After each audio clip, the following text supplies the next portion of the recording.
seen njiit ki nga xamante ni moom mooy jiite lii di commune bi si diwaanu Mbour ak fépp foo xamante ni si Sénégal wërngal këpp la tey nag ñu nar a waxtaanee yooyee élection résultat yi nga xamante ni Benno Bokk Yaakaar gagné na ko fii si commune bi Mbour Yewwi Askan Wi ñëw si deuxième position ki nga xamante ni moom mooy Oumar Sy moom mooy jël troisième position le maire sortant di Fallou Sylla quatrième position. ñu war a waxtaanee nag résultat yooyu globaux yi ak yeneen gox yi nga xamante ni tey Yewwi Askan Wi gagné na ko ci Sénégal ci ville yu gën a mag Thiès Ziguinchor Dakar ak yeneen gox yi nga xamante ni ci biir Rufisque Yewwi Askan Wi am na fa ay maire ci biir émission bi nag ma am mbégte dalal ki nga xam ne mooy docteur Dieyde ñoo nar a waxtaanee yooyu élection muy coordonnateur Pastef bu Mbour monsieur Dieyde maa ngi lay nuyu. jërëjëf Djibi maa ngi lay ziar di nuyu seen téléspectateurs à travers les réseaux sociaux. mais aussi seen auditeurs yi ñuy suivre fréquence 91.1 fii ci Mbour ak lu ko wër donc di am mbégte ñëwaat fii parce que y a pas juste un mois ñëwoon nañ fi 31 décembre effectivement voilà pour waxtaan ci le discours du président et c'est l'occasion pour moi de revenir encore parler des élections locales c'est sa invitation di la jaajëfal bu baax dina bismillah jërëjëf docteur ñu juglu ci waxtaan bi élection yi jaar na fi defoon ngeen campagne pendant 15 jours wax ak askan wi ñu dem résultat yi ngeen ñëw ci deuxième position ci ginnaaw Benno Bokk Yaakaar ban lecture ngay def ci loolu. waaw di sant yàlla rek parce que d'abord di féliciter les candidats bokkoon ci jongante bi. di rafetlu campagne bi nu mu doxee fii ci biir Mbour. parce que à part l'incident de Tefes je pense que jàmm lañu seq ak ñëpp. di dérouler suñu agenda ñoom tamit ñuy dérouler seen agenda. léeg-léeg ñu tasee ci cortège. mais bon dans la bonne ambiance. loolu c'est un premier bilan positif. deuxième chose aussi mooy que ñun personnellement dem nañ. amoon nañ yaakaar lool. mais yàlla def ñu génn deuxième. mais dinañ def jàngat bi pourquoi. on n'a pas pu atteindre notre objectif mooy fal Maître Tall à la tête de la commune de Mbour. bon beneen jàngat bi aussi mooy que ci processus bi am na lu ñu xam vraiment ñaawlu nañ ko d'abord si inscription réinscription bi. peut-être jotoon nañ ko wax ci yeneen plateau. voilà on a vu des choses des pratiques qui sont pas du tout orthodoxes yoo xam ne ñu nekk au pouvoir ñu ko daan def. surtout dans le cadre. mais loolu c'est favorable pour les deux camps parce que tamit. ñoom tamit noonu leen amee woon jafe-jafe pour seen militants yi voté foofu muy quartier Guy Mouride ak zone Sonatel. waaw parce que Guy Mouride c'est particulier ak zone Sonatel parce que dañoo créer deux centres alors qu'on n'a pas informé.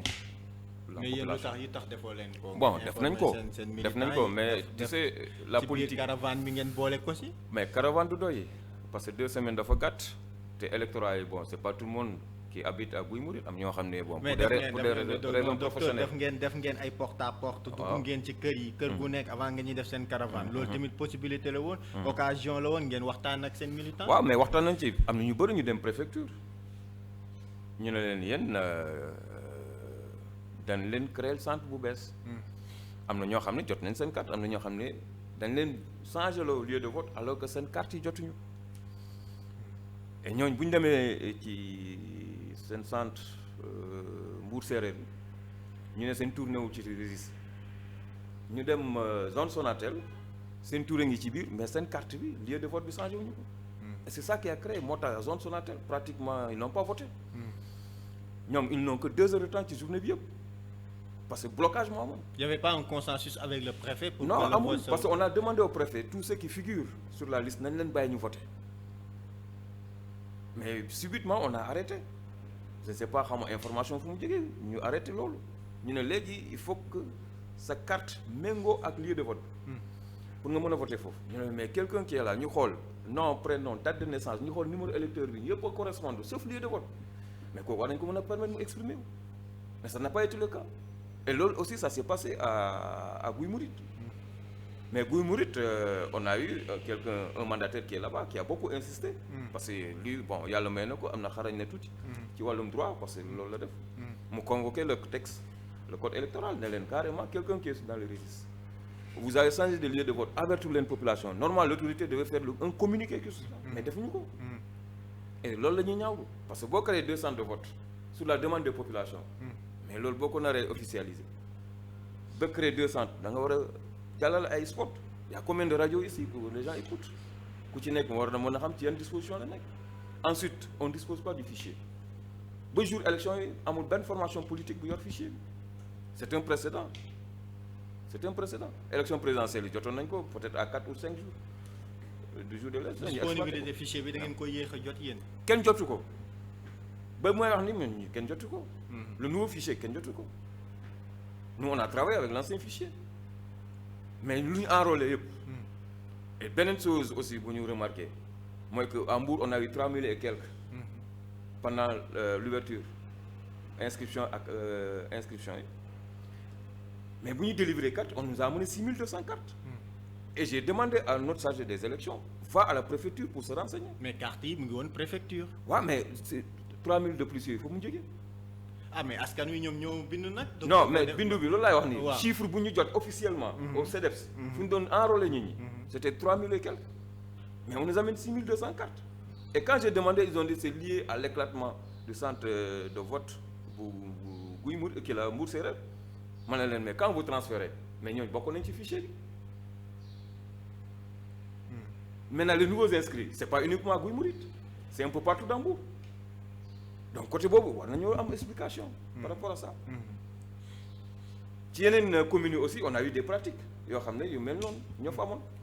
voilà moo tax fichier bi nanguñ ko joxe parce que bu ñu ko joxee on va l'exploiter dinañ xam ñooñu yëpp fa la leen dugal.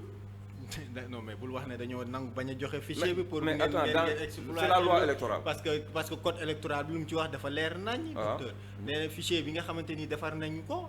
yéen accessibilité bi yéen candidats yi yéen ñi nga xamante ni yéenay coalition yi kenn ku si nekk bu ko jotee mën na xam déroulement ak processus électoral bi nu muy demee. mais fichier jotuñu ko aujourd'hui y a aucun même moi le mouvement présidentiel amuñu ko le candidat Issa Sall laaj ko fichier peut-être jot na ko après mais jusqu'au jour de l'élection y a aucune coalition wala benn parti politique bu dem ci élection yi bu jot fichier bi mais loolu comment voulez-vous qu'on ait une. est-ce qu'à la veille des élections demoon ngeen renseigner au chaque jour on est là-bas.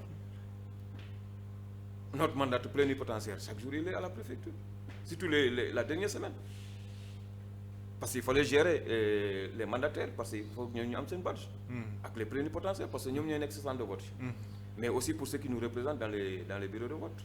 ñu jox leen liste yi mais chaque jour on allait à la préfecture pour avoir l'information. Moi-même j'ai appelé au chargé de ces élections là-bas pour ne ko est-ce que le fichier est disponible mu ne ma amagul fichier bi. boobu kañ la le jour du vote. non c'était à 48 heures 48 heures donc il y a énormément de choses qui sont passées. mais xam ne l'autorité administrative a empiété mais disponibilité fichier bi terewul woon processus bi am normalement. parce que pour disponibilité fichier bi mun ngeen ko saytu yéen ñi nga xamante ni yéenay kàngamu coalition bi mais processus élection bi jaar yoon démocratiquement loolu nangu nga ne am na. waaw mais lu am zone Sonatel comment tu peux l'expliquer. mais moom laa. même bu doon c'est 50 personnes mais xañ nga leen seen vote loolu qui a biaisé. mais beneen coalition bi tamit noonu lañ ci amee ay jafe-jafe si seen militants. mais xam nañ parce que gars yi def nañ étude gis nga zone Sonatel Mbour Séeréer Guy Mouride c'est favorable à l'opposition xam nañ ko. moo tax ñu teg seen stratégie. non ñu teg seen stratégie. da nga bëgg wax stratégie bu ñu teg la. pour mais pourquoi malgré tous ces couacs là on a gagné à zone Sonatel Yewwi Askan Wi a gagné là-bas et pourtant ils ont fait que 2 heures de vote dans la journée 10 heures yëpp 2 heures lañ ci am ñoom maanaam 8 heures 18 heures ils ont voté que 2 heures de temps waaw l'écrasante majorité dañoo ñëw toog ba ay midi yooyu mënuñoo voté ñu ñibbi surtout les sujets âgés dañoo ñibbi dem. mais loolu mais docteur ñaari centre yooyu terewul ngeen nekk. waaw moo tax defuñu recours parce que boo boolee centre boobu rek ak écart bu ñu am ñoom on sait pertinemment que mënuñoo dugal benn recours parce que mënuñoo wax tous les inscrits sont favorables à nous loolu c'est exagéré. mais vous attendiez est-ce que pas xelaatoon ngeen ne jafe-jafe yooyu noonu ci ñaari centre yooyu noonu. yaakaaroon ngeen ne dina wéyee nii dina amee nii yaakaaroon ngeen. non parce que ñun bu ñu ne dañoo éclaté parce que ñu dëkk zone Sonatel surtout boo teeru Mbaling ñu war a dem ba Mbour Séeréer dafa sore on a demandé à l'autorité vu le nombre d'électeurs yu nekk ci secteur boobu. créer les centres mu ñu am proximité. kon d'accord ngeen ci création. mais bien sûr parce qu'on a demandé. kon kay bu leen ne. mais bu ñu jaaralul stratégie la ñuy teg foofu. non mais attends yow boo defee rétention de carte ou bien tu n'inscris pas sur la parce que dañ ne gars yi dañ leen di defal duplicata ñu newoon ci fichier bi ku ci ne dañuy xool sa adresse si tu habites à Guy Mouride ñu defal la duplicata ne Guy Mouride nga dëkk tu vas voter là-bas. bu doon Mbour Séeréer nga dëkk ñu bàyyi la foofu bu doon zone Sonatel la ñu ubbi la ñu créé la beneen carte bu bees. ne la demal zone Sonatel ñu kii la ñu voté foofu. mais ñoom lu mu wax sànq moom c'est-à-dire que seen registre yi seen tur a ngi ci mais seen duplicata bi la ñu am jotu. très bien loolu ñaari centre la woon. mais nag ci biir élection yi ñu gis ne. benn centre daal ngeen mënoon a yëkkati parce que foofu tamit waroo leen mënoo woon a yëkkati seen loxo au la mais ne yéen a fay gagné parce que wóorul woon c'était un peu ay kii la woon analyse yu ndaw yi ngeen teg mais fii nii nga xam ne mooy Grand Mbour foofu ngeen xam ne ni yéen a ko moom. waaw Grand Mbour depuis élection yi passé. waaw parce que dañoo def la cartographie. seen stratégie yëpp foofu ngeen ko. non est-ce que jotoo leen a jéem a ay transfert sax dafa jéem a yóbbu. non mais nous on avait un déficit réel dans les grands centres de vote de Mbour ci élection yi passé dañoo càmbar suñu résultat.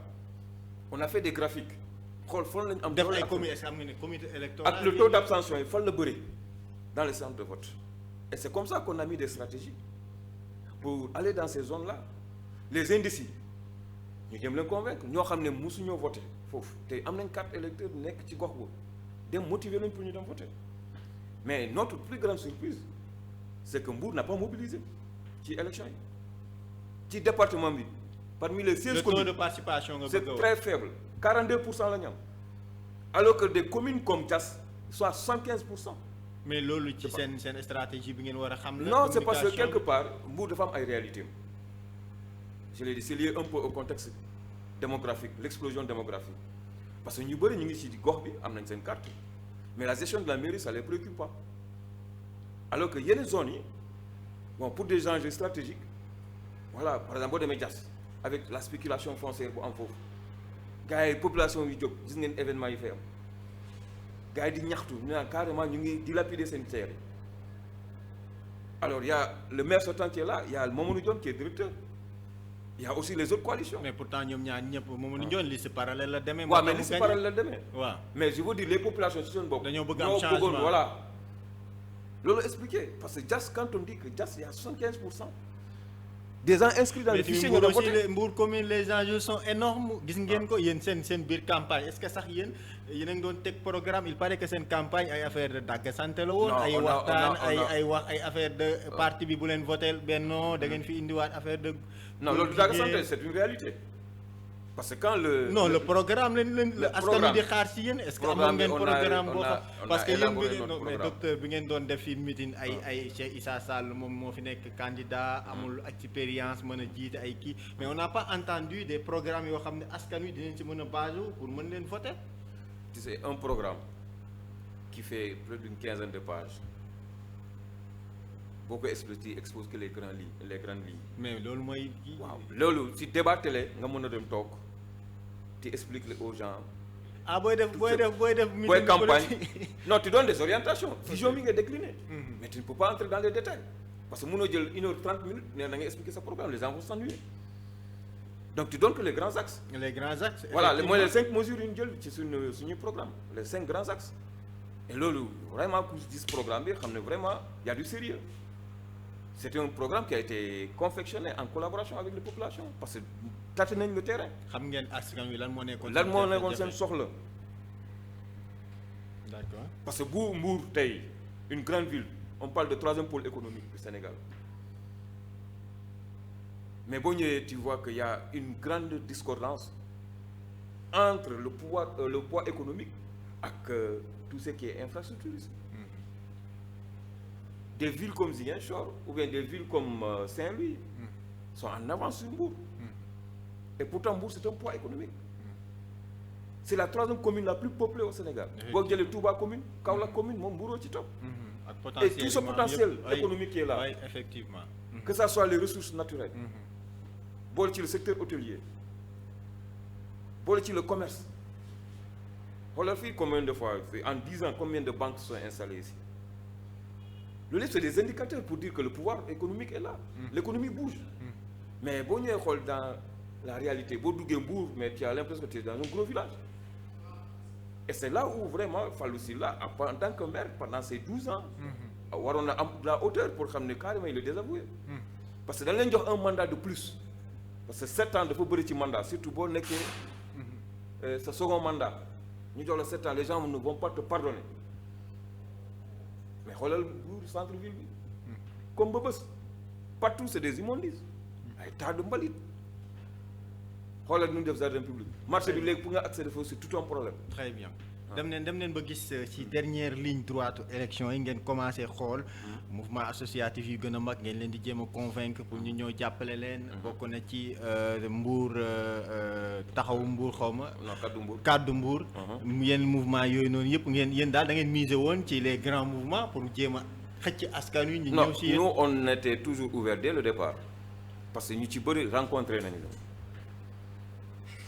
waxtaan ak ñoom pour ñëw bokk ci coalition bi mais peut-être ñoom ñoo dem ba sentir ni c'était le moment pour venir rallier ñu ñëw ma dem mais on était ouvert à tout même Fallou Sylla suñ candidat bi recevoir na ko. da ngeen bëggoon a ànd ak non on l'avait proposé ça parce que bu ñu àndoon tey coow li jeex parce que lu mu am bu ñu ko boole ak lu ñu am mais Issa Sall il passe à côté. mais on est allé le voir pour lui expliquer vous n'avez pas de sens pour jàll. moi j'ai été reçu par Omar Gueye ak son adjoint monsieur Gueye fii këram ñaar yoon ñu toog waxtaan. boobu c'était juste pendant yow est-ce que c'est Issa woowu la woon sax pour ngeen rejoindre ko yéen tamit. non moi personnellement il m'a parce que Issa on n'a jamais échangé au téléphone musuma ko jox loxo. dama koy gis nii rek. d'accord mais musuma ko da ngeen bëggoon Fallou Sylla rejoindre leen ngeen def coalition. non parce que en certain moment on a compris parce que ngeen xamoon ne amul enjeu bi. voilà que Fallou Sylla c'est le maire sortant mais pourvu que la coalition Benno Bokk Yaakaar am na keneen ku ñu tànn on savait pertinemment que vu la situation que ça allait être très difficile pour lui.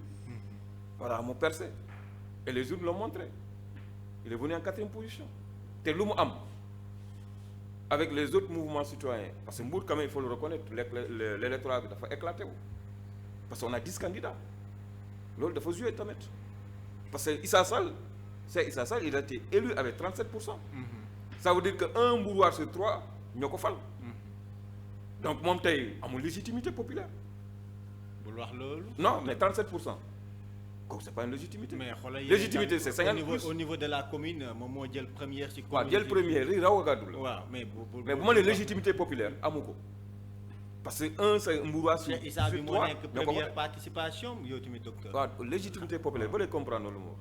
c'est-à-dire que quand on dit que nit ki voilà c'est 50 boo amee la moitié plus on dit que tu es légitime.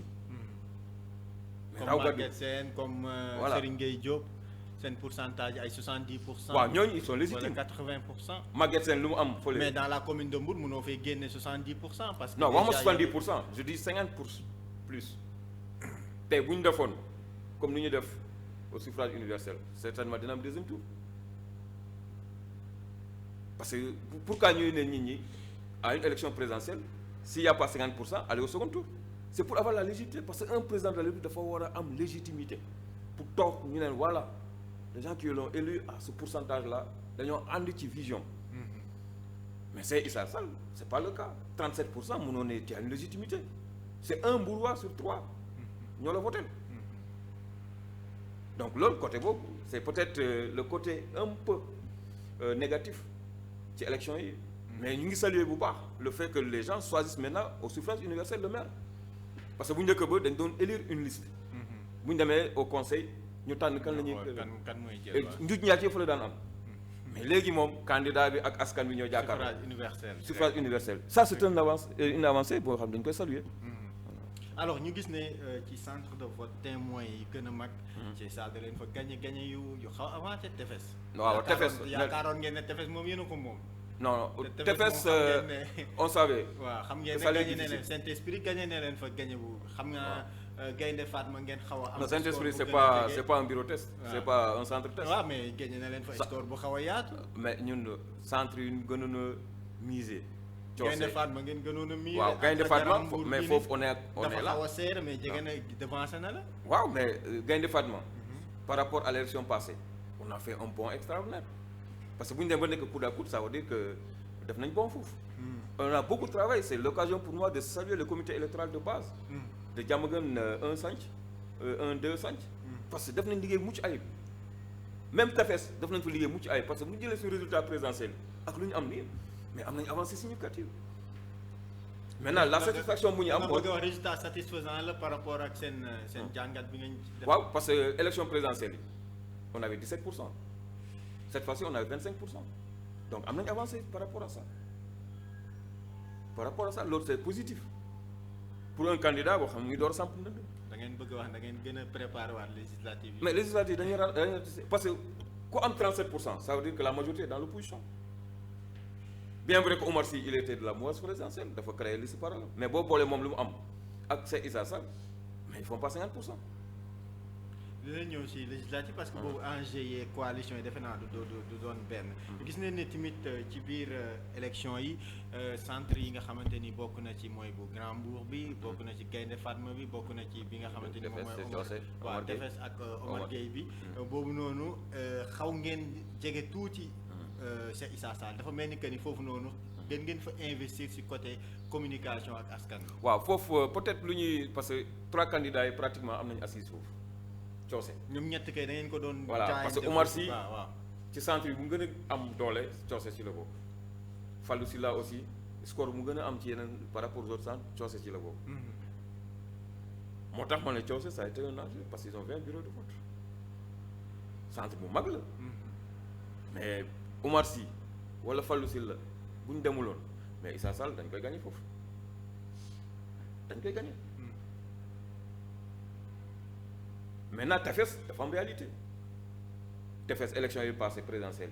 Tefes moom ñoom moom. waaw Tefes non boo xoolee ñun. score bu ñu am Tefes moom da ngeen ko kay nangul ne moom quartier bu score il a gagné largement là-bas. waaw Tefes moom moo ko moom. waaw mais xam nga Tefes dafa am particularité. déjà moyen la tamit. foofu ñoom ils ont le député. Sira Ndiaye waaw. il y a c'est Issa Sall ñoo bokk c'est même mouvance.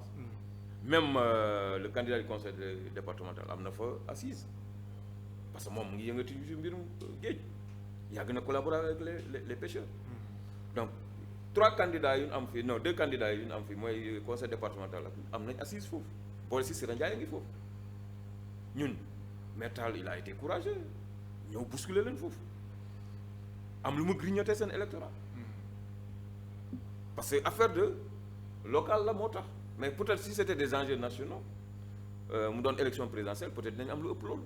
yaakaar nga ko. ah bien sûr dugg nañ tamit xam nañ lu fa liggéey xam nañ lu fa liggéey c'est-à-dire là gars yi dañ la wax carrément que local yi Issa Sall la ñuy voter mais présidentielle yi on est avec vous.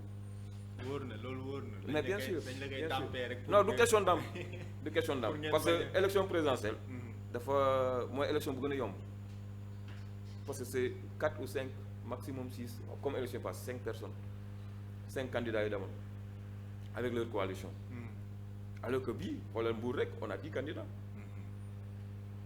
Et j'en suis sûr ñu bëri ñu voter les autres les autres de la société civile ñu ñëw bokk ci langue bi mais c'est sûr que bu ñu demee présidentielle mais y a pas photo. da ngeen gën a jox seen bopp courage quoi seen deuxième bi defe naa yokk na leen. gën na leen yokk. non ñi dañ ci ndamoo parce que la coalition Yewwi Askan Wi muy Pastef peut-être yeneen formation yi bokk ci def nañ dem les élections locales.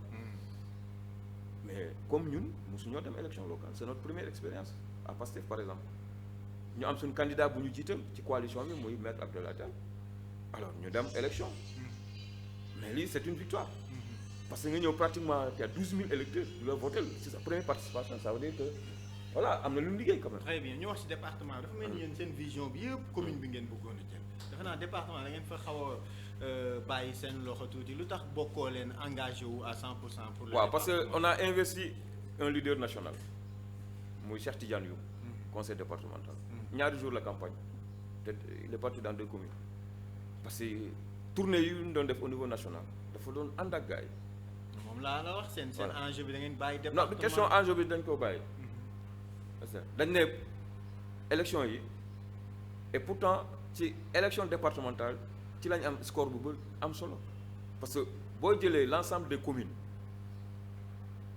yu ñu voté ci élection départementale mais on est à 54 000 électeurs parce qu'il y avait que 3 listes Benno la ak la coalition Omar Sy ak voilà ak Benno Bokk Yaakaar. waaw léegi boo xoolee score yu ñu fa am ci élection présidentielle yi non pardon élection locale yi tu comprendras nettement que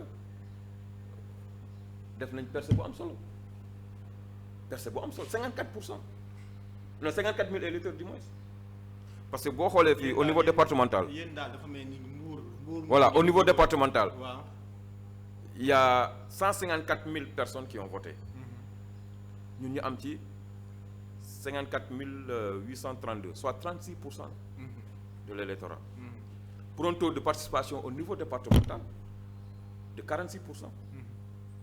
Donc Mbour on est à 42%, mais la moyenne au niveau départemental c'est 46% des électeurs qui ont voté. Ñun listes yi les 10 listes elles sont pas présentes dans toutes les communes. Dans yeneen communes yoo xam ne c'est 4 listes ñii 5 listes ñii 6 listes ñii 2 listes par exemple boo demee Ngaparou il y avait que 2 listes. Mais beaucoup de gens n'ont pas voté pour la coalition Benno Bokk Yaakaar. C'est-à-dire dañoo voté seen candidat mais au niveau départemental ils ont voté pour Yewwi Askan Wi. moo tax ñun gab buñ ci am dañ ci am satisfaction parce que on a plus de 26 000 électeurs yu ñu voté ci conseil départemental. dafa mel ni objectif bi commune bi ngeen bëggoon a jël rek. waaw mais commune bi c'est normal. parce que moom daal moo nekkoon 100% objectif bi ngeen. non parce que chaque commune a son comité électoral. a son candidat a son directeur de campagne.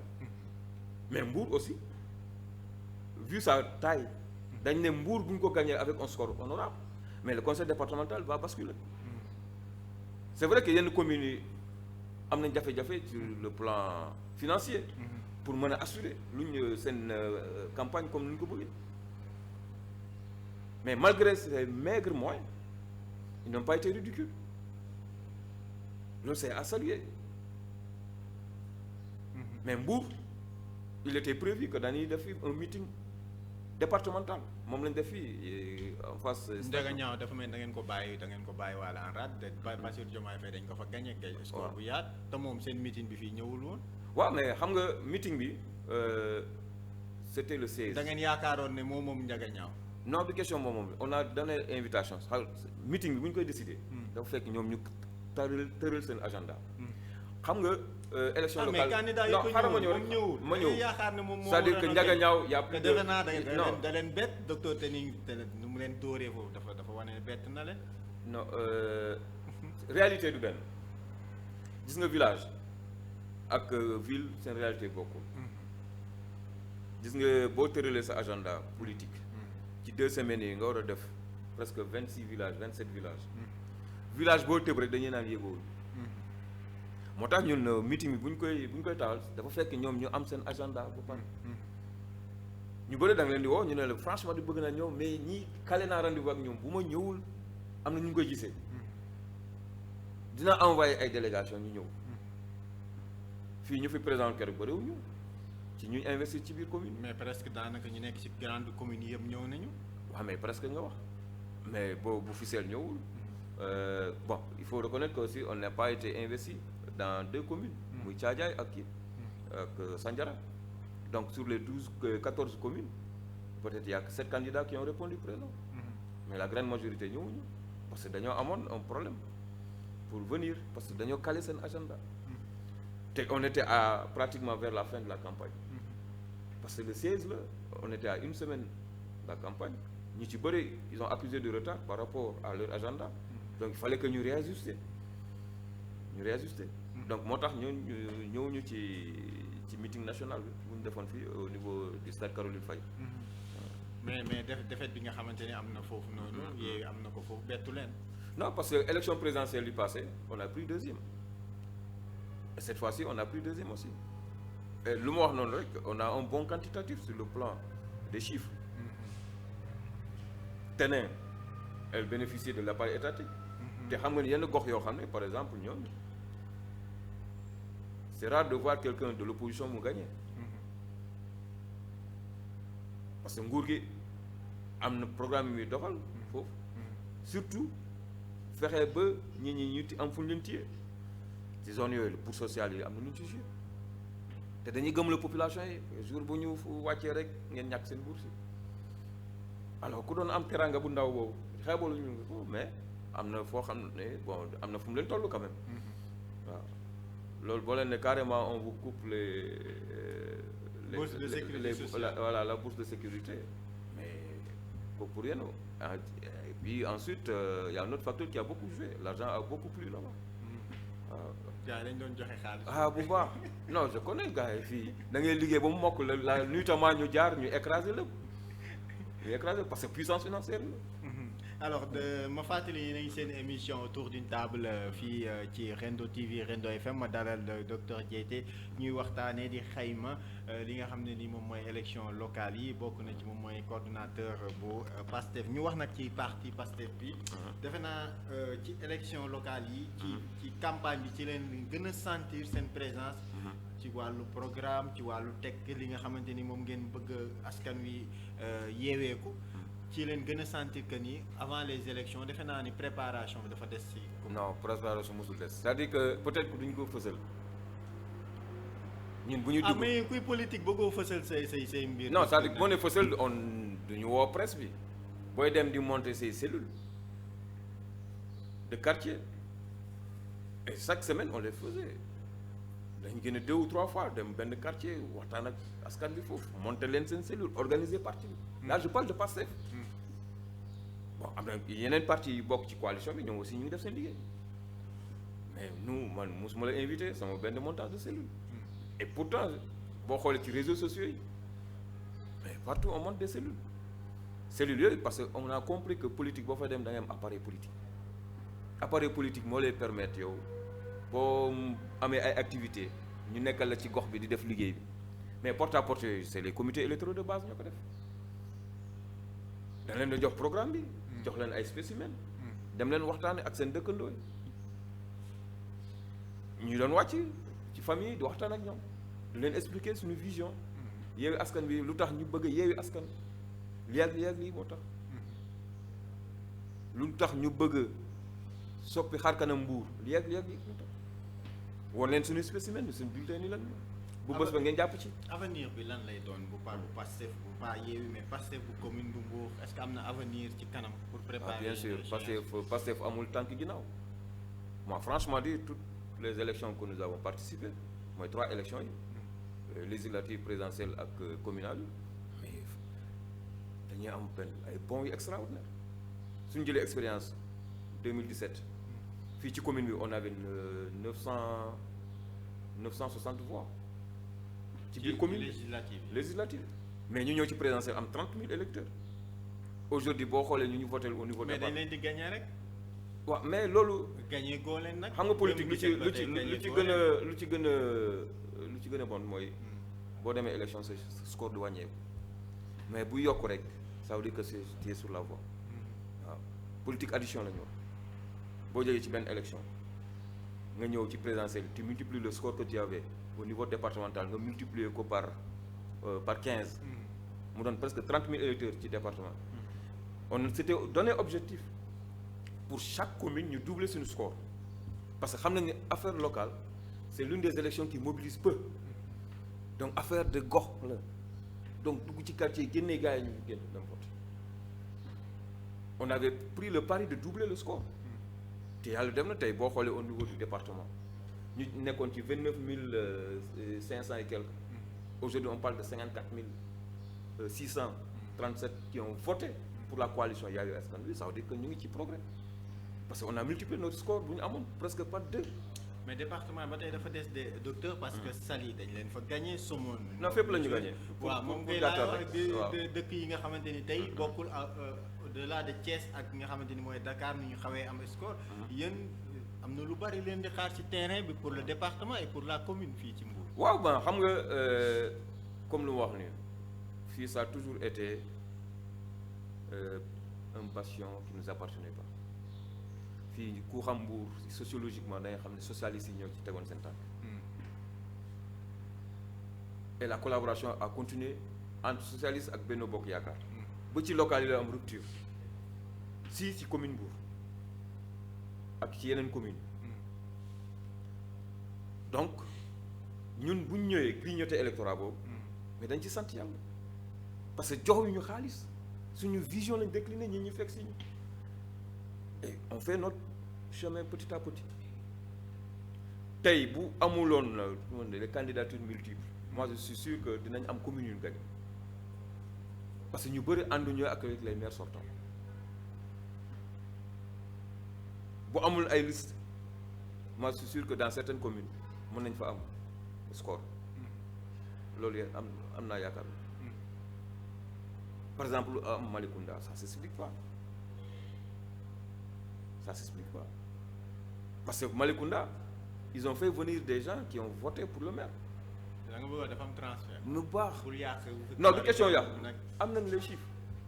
bu ma loolu mais dafa liggéey foofu nag. non lan la liggéey bilan baax na de. ban bilan la baax mais bul yàq score yi. non ban bilan wax ma ko yow hôpital kii la seen maternité Nguuxuj non Nguuxuj depuis 6 mois ñu ko inauguré ba léegi ubbeegul. mais le paradoxe déglu ma maire et sa propre succession la am foofu noonu. ban non wax ma yan réalisation. mais dëkk village environnant yëpp dugal na fa ndox ak courant à 100% presque. loolu wóor na defaral na leen hôpital fii kii poste de santé bu mag. Folox am na poste de santé. fi nga xamante ni moom mooy garage bu bees bi gis nga ko fii. mais garage bi paregul mais docteur bu wax loolu. da ko inauguré paregul. mais garage bu bees bi defaral. lu ma la bëgg a wax c'est très simple mosul am garage. gis nga Malicounda seen fichier bi c'est presque 30 000 électeurs. yéen lu tax defoo leen transfert. non duñ ko def moom def na transfert yéen ngeen. non xam nga transfert ku koy def mooy ku wóolul boppam parce que. bu ko code électoral bi mayewul woon konoon tamit bu doon. on peut dire que ni c'est un peu légal c'est un peu légal quand même nit mun na jóge koo fii ne fii laay dëkk fii laay voté. déedéet du question mën nga dëkk fenn c'est-à-dire nga nekkoon feneen ñëw bokk ci gox bi kooku mën nañ comprendre mais nga dëkk ci beneen commune wala beneen région parce que ba région de Thiès dem na fa jëlee ay nit on a des informations. Bambey dem na fa jëlee ay nit. kan moo def loolu. mais loolu ci commission yi. transfert Malicounda da ngay waxtaan ak nit ñi dem ba Thiès ba Bambey. c'est la seule commission dans le département qui arrêtait ses listes à 7 heures du matin ça s'explique pas. Mbour moo ko ëpp population 10 fois Malicounda. dem nga Nianing xool la fa nekk. ma ne Malicounda Bambara dem nga fa xool la fa nekk. lu ma la wax dem Folox. les dernières données démographiques gis nga ko population Malicounda c'est le 10e de la population de Mbour. comment se fait-il que ñoom ñu ëpp ñu. seen fichier ñoom ñu ëpp ñu le nombre de réinscription et d'inscription ci ma ne la 5 heures du matin la ñuy ubbi seen commission bi 7 heures ñu arrêté liste yi y a beaucoup de gens qui ont fait des va-et-vient te da ngay toog di waxtaan ak nit ñi dañ leen Bambey laa jógee ñii la naan Mbour Séeréer laa jógee ñii la naan Tefes lañ jógee ñii la naan Château d'Eau laa jógee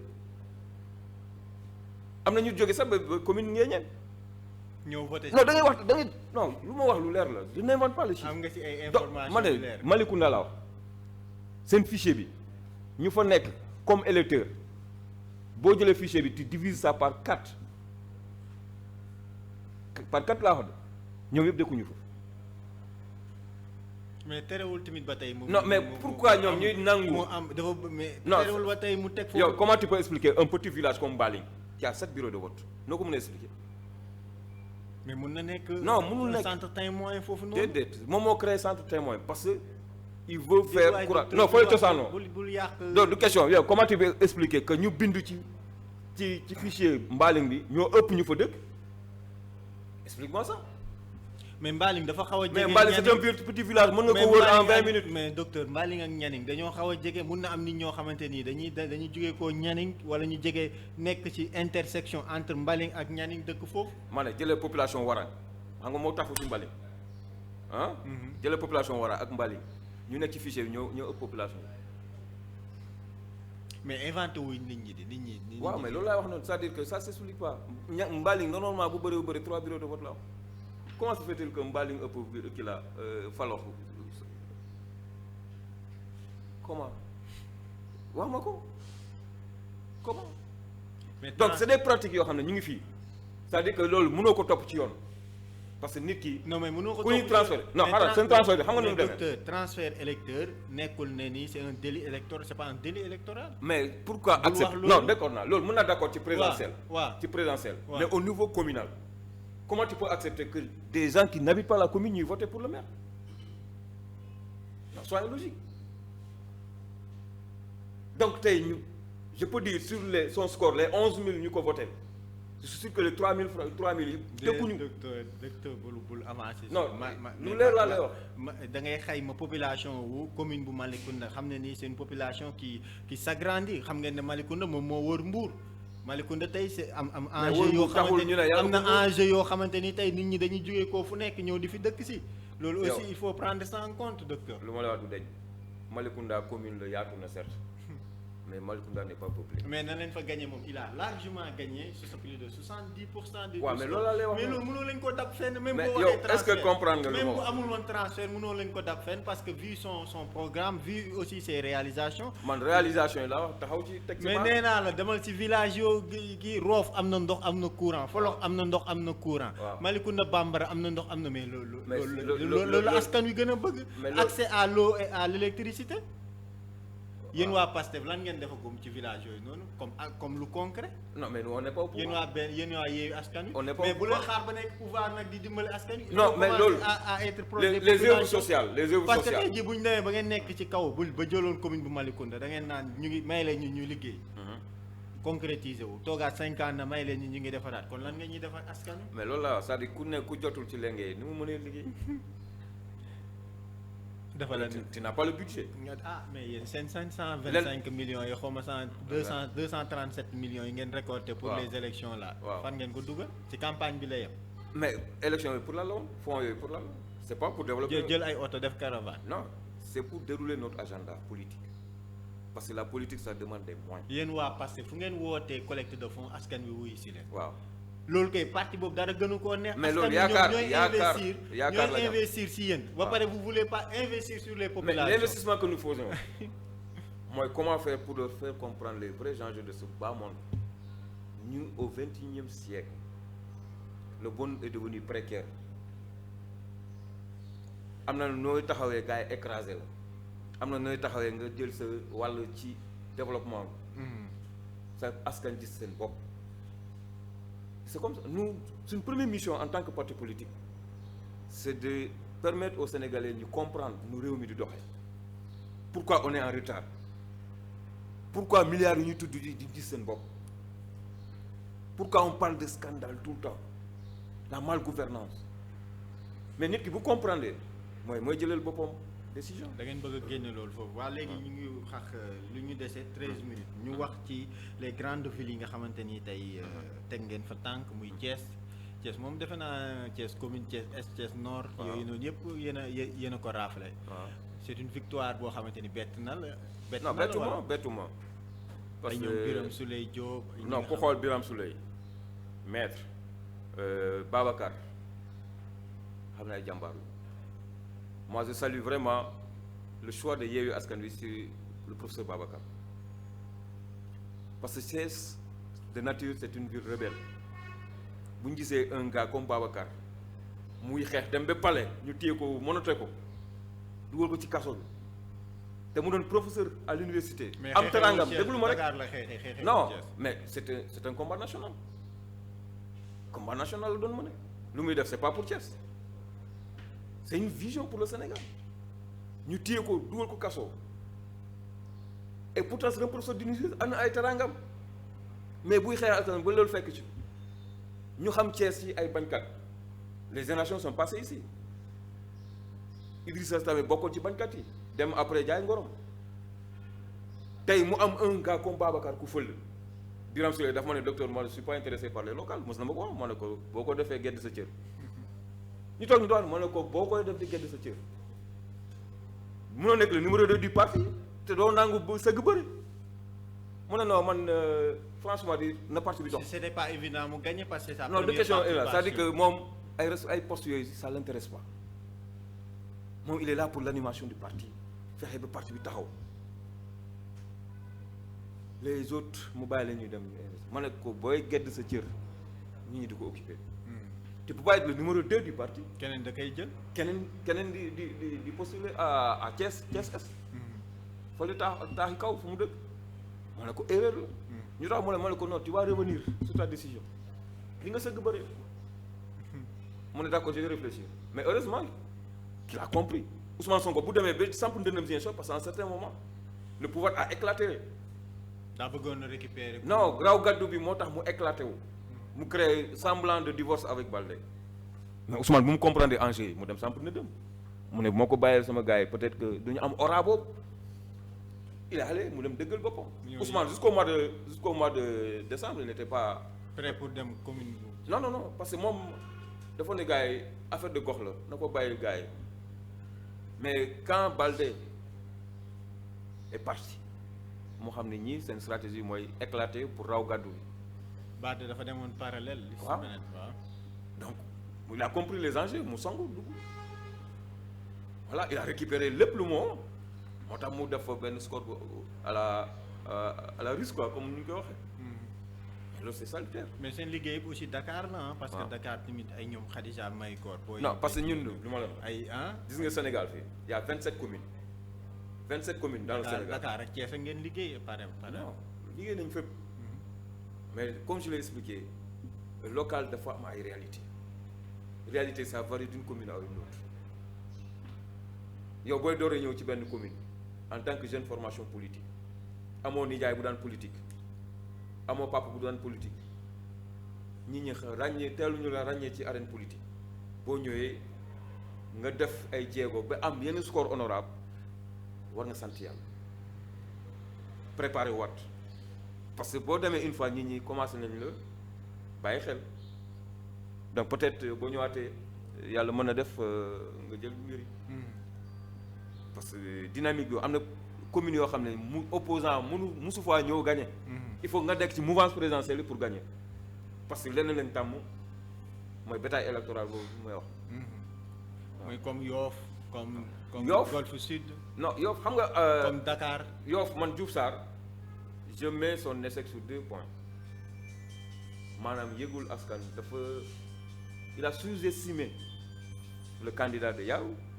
Deuxième chose aussi son arrogance et troisièmement aussi achat de conscience mu def insulte bu gën a rëy ngay organiser benn score 30 kii la benn concert nga joxe fa 30 millions alors que sa poste de santé yi amul le minimum c'est-à-dire genre insulte yooyu la population yi comprendre ne ñii il faut ñuy jëlee leen fii parce que dañuy fonto askan wi mënu la jox collectivité locale.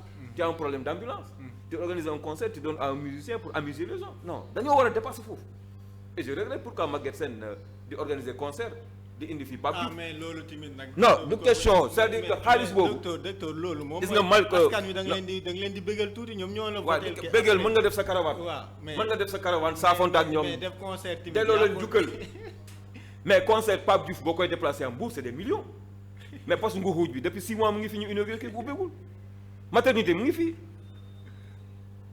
c'est-à-dire xaalis boobu am na fu mu xej et c'est ça qu'on dénonce munoo jël 30 millions 20 millions nga jox ko en musicien pour benn soirée alors que yow. mais musicien bi sénégalais la dafa bokk waaw ci mais d'accord naa mais tu as des priorités yow mati lu toll maternité nga indi ko depuis 6 mois femmes yi bu ñu accouché yi viennent à Mbour elles viennent à Mbour mais nga xooj depuis 6 mois muy tëj yaa ngi koy romb. kuy gën a ci autoroute bi da nga koy romb. mais c'est toujours fermé te pourtant inauguré na ko bu kii. comment ma ne équipement yooyu da jël 30 millions yooyu jënd ko équipement. non mais docteur bokk na ci programme moom. ma ne loo inauguré depuis 6 mois mu ngi tëju. waaw campagne électorale bi nga génne ay millions jël musicien pour fêter sa victoire. mais il fallait que mu gagné ba pare pour mën a engager waat yeneen programme non du question loolu 7 ans la fi toog 7 ans aux États-Unis c'est presque 2 mandats.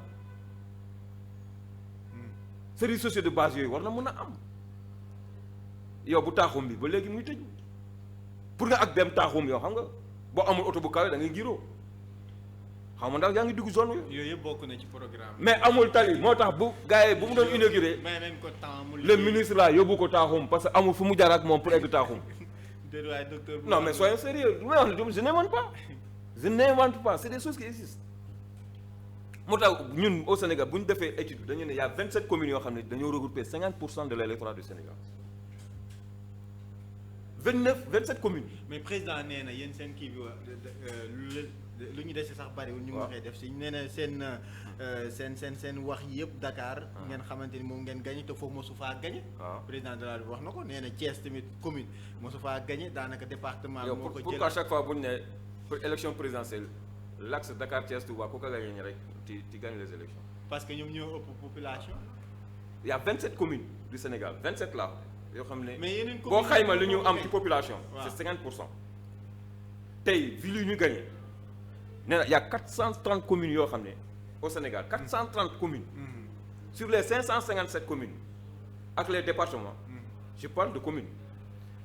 Il y a que 21% de l'électorat. 21% sur 450 communes. Mais communes sont menées 5000 c'est 7000 électeurs là. Non 5000 électeurs. Il y a des communes yoo xam ne boo ko gagné sa waay xamal ni ci la porte. gars yi dañ la non pare nga cee pare nga cee. Tu peux pas perdre Kaolack déglu ma les 3 communes les plus importantes. Serigne Mboup moo ko gagné. Voilà Kaolack Serigne Mboup moo ko gagné.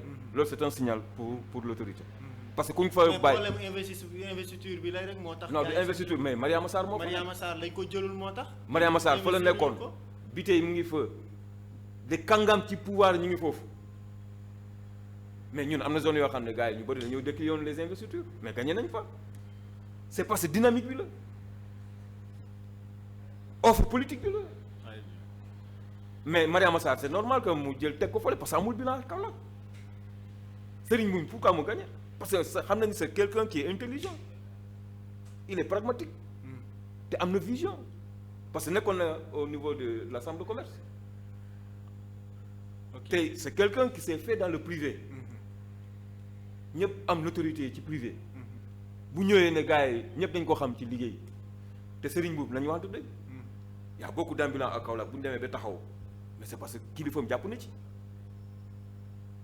ñooñu tey bu ñu gisee un Serigne Mboup mu présenté mais da nga koy jàppale colère la c'est un milliardaire il a beaucoup travaillé mais Kaolack gars yi lu ñu jox ci xaalis joxewu ko dafa ñëw dëkk non mu doon maye xaalis nag. sa waay gis nga am na fa ngay toll da ngay jiital gis nga xaalis boo liggéey doo ko maye xaalis boo liggéey mais xaalis boo détourné. bu la neexee pasar pasare. xaalis réew mi la ñuy pasar pasare. mais ñii moom la ñuy def.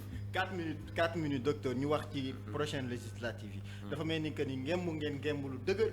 pour wane ne yéen a ngi jëm ci législative bi. bëgg nañu assemblée nationale mais suñu slogan te yéen benn kii rek ngeen am mooy góor jigéen yi. non c'est-à-dire que.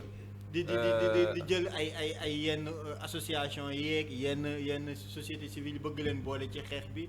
ànd sàmm jikko yi yooyu yëpp. donc c'est pour gagner les élections législatives. xam nga fii ñoo lànk amul na fii ñoo lànk pour la loo am na jamono yoo xam ne créé nañ fi yenn slogan Y'en a marre xewoon na fi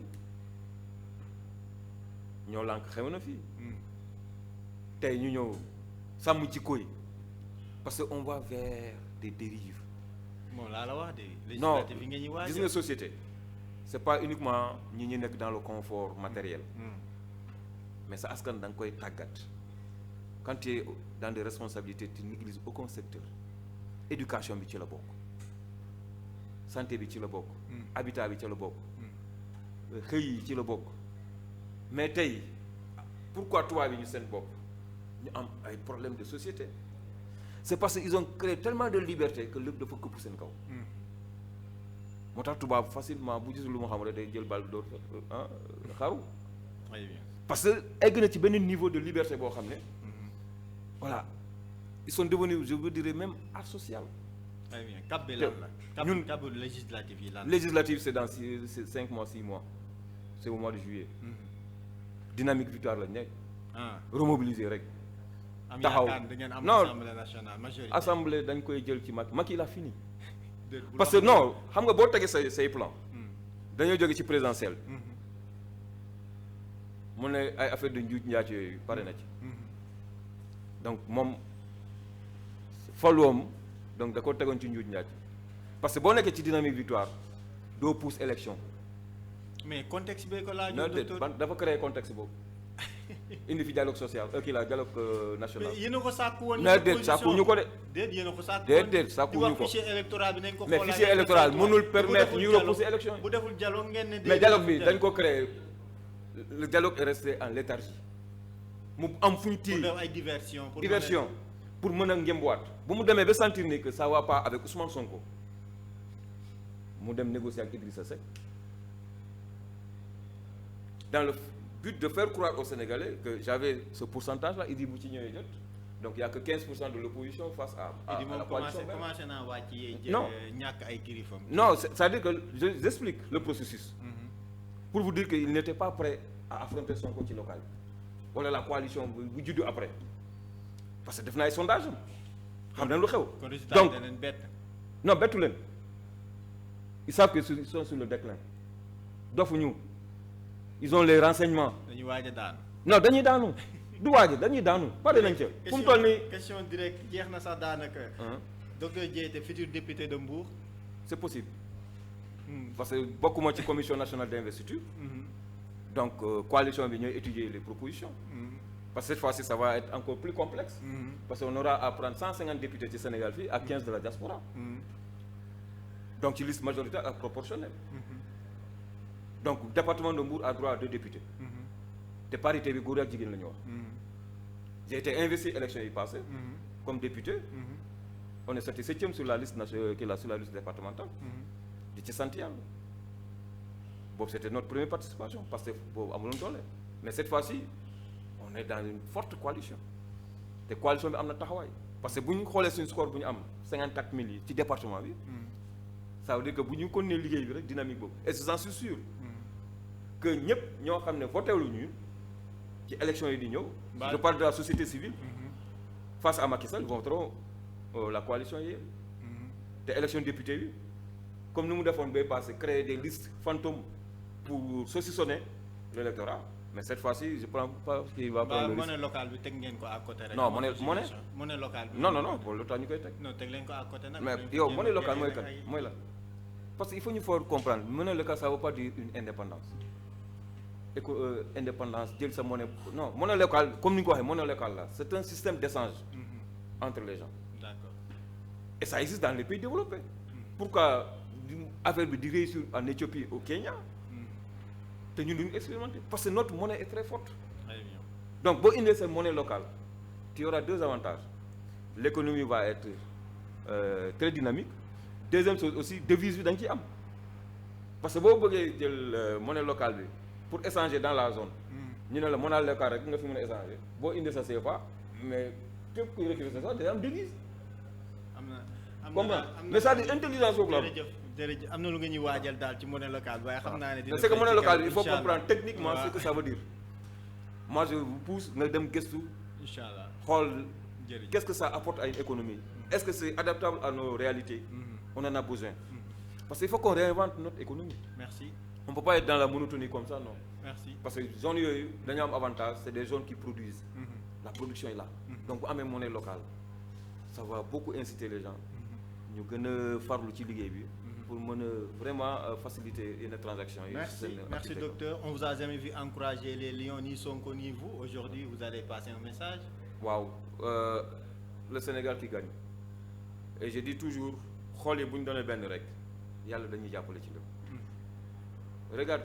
da leen def ay communiqué ay tweet ay kii nii. di encourager gaynde mais je vous ai jamais vu faire ça. Si Ousmane da nga doon lire Ousmane peut-être ñu on a toujours supporté les Lions mais c'est le football Sénégal il faut que l'autorité comprenne que il faut pas gérer que les compétitions c'est foofu la ñu échoué c'est-à-dire événement dañ koy préparer.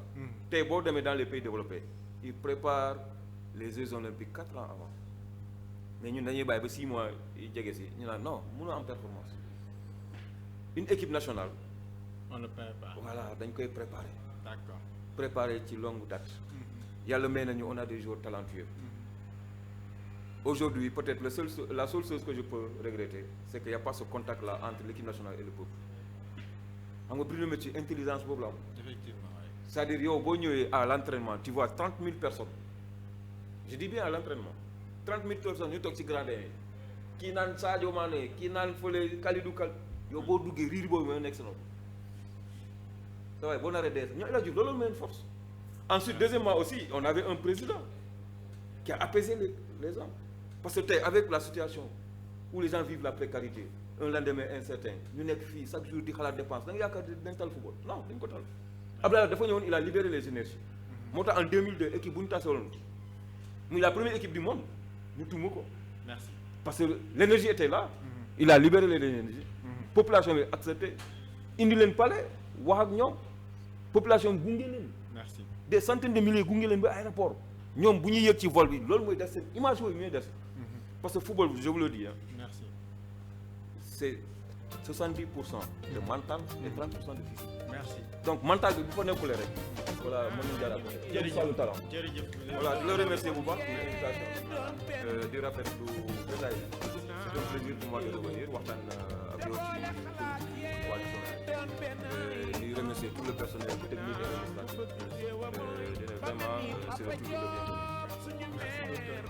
am mbégte moom tamit di ko dalal ci plateau bi comme chaque jour saa yu ñu ko soxlaa rek day indi disponibilité am ñëw bi mu fi géejee 31 décembre la woon ñëwaat na tey doon analyser ak ñun li nga xamante ni moom mooy élection yi di leen jox ci daje beneen samedi incha allah ci seen émission autour d'une table d'ici là bonne chance à nos lions ñi nga xam ne ñooy football suba ak ñi nga xam ne ñoom ñooy Guinée ñun néew gi doole yi fu nu jëm xam jaman gaga